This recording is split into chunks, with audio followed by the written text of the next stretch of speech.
Europe 1 matin. D'abord l'actualité internationale avec Didier François, bonjour. Bonjour. Bon, cette fois ça y est, le président Obama connaît son adversaire. Le milliardaire conservateur Mitt Romney va remporter haut la main l'investiture du parti républicain lors des 5 primaires organisées cette semaine. Son principal concurrent, Newt Gingrich, doit annoncer son retrait de la course à la Maison-Blanche dans les prochains jours ou les prochaines heures.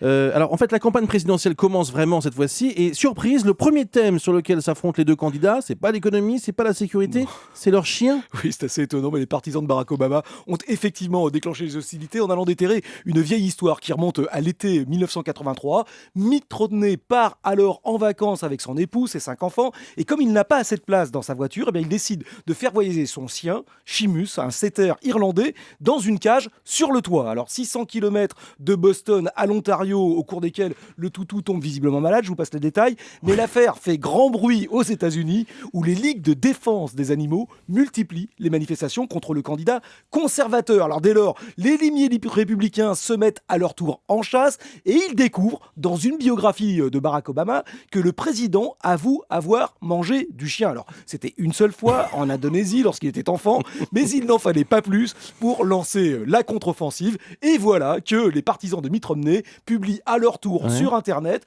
la photo du chien du fils d'Obama, un bulldog, il s'appelle Apollo, avec ce commentaire ironique: désolé monsieur le président, mais il n'est pas au menu. Alors, l'échange n'est pas certes de très haut niveau. La presse américaine s'en est fait d'ailleurs très largement écho, dénonçant une campagne aux abois ou une campagne de caniveau. La campagne aux abois, bien joué. On va pas tout de même passer toute la campagne sur cette histoire de chien. Non, heureusement, l'affaire a pris une telle ampleur que Mitt Romney en personne a dû intervenir pour préciser que la campagne finirait par porter sur l'emploi et non pas sur les chiens, mais en fait elle s'est déplacée sur le terrain de l'immigration. Les conservateurs attaquant bien évidemment les démocrates qu'ils traitent de laxistes, ils ont décidé de soutenir l'État de l'Arizona qui vient d'adopter une loi donnant à la police locale le droit d'interpeller toute personne considérée comme suspecte d'être un immigrant illégal. Les démocrates, eux, dénoncent bien évidemment une atteinte insupportable aux droits civiques et surtout le risque de délit de faciès, car 15% de la population des États-Unis est désormais d'origine